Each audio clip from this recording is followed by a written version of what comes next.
Pas facile de circuler ces derniers temps dans certains coins de la capitale.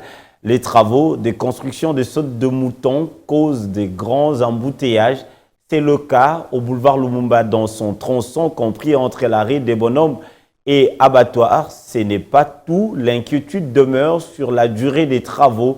De quoi imaginer le pire lors de la rentrée scolaire. C'est un constat fait par nos reporters. Des embouteillages de plus belle ici à l'arrêt de Bonhomme. Pour désengorger ce tronçon, comme certains autres carrefours de la ville, des sautes de moutons sont en construction. Ce choix salvateur pour l'initiateur ne se fera pas sans créer une situation temporaire et ce embouteillage comme il fallait s'y attendre. Difficile pour les usagers du boulevard Lumumba de s'accommoder. Ils sortent et rentrent la peur au ventre, surtout pendant les heures de pointe. On se réveille à 4 h du matin pour se préparer et sortir vers 5 h du matin et espérer alors être plus ou moins à l'heure au service. C'est embarrassant, on se débrouille, parfois on fait le pied pour atteindre l'autre côté de la ville et parfois on prend les motos et les heures des soirs d'abord d'habitude pour faire Tchangou vraiment partout ailleurs, le transport vraiment est difficile pour que nous puissions partir. Au départ c'est un peu peut-être compliqué, mais je crois qu'on s'est bousculé quand même dans tous les sens. Au finish, on s'en sort. Dans le chef de la population Landa, ces travaux suscitent un questionnement. Le mythe tombe lorsque des véhicules finissent leur course sur ces dispositifs.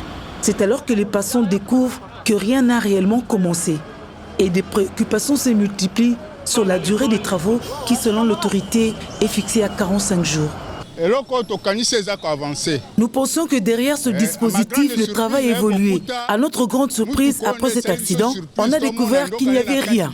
Alors si on ne commence pas maintenant, quand va-t-on finir ces travaux ? Avant l'érection de ces sauts de moutons, ils auraient dû bien penser. Eux, ils ont des cortèges, des motards qui leur empêchent des embouteillages. Mais nous, on souffre. Imaginez que je quitte l'IEC et que je m'arrête ici avec 500 francs congolais. Comment continuer ma route? La durée, oui, mais d'abord, qu'est-ce qui doit être fait? La majorité est ignorante. Entre saut de mouton ou saut de mouton, visiblement, les deux s'équivalent. Je ne sais même pas ce qu'on est en train de faire ici. Je vois seulement des tôles, on nous parle de saut mouton ou saute de mouton, mais qui travaillent vite et qu'ils en terminent, nous souffrons. Quand tu vas au grand marché le grand matin, il faut rentrer très tard, ça ne va pas. Une déviation est aménagée par l'OVD, mais le chauffeur recourt toujours au sens unique.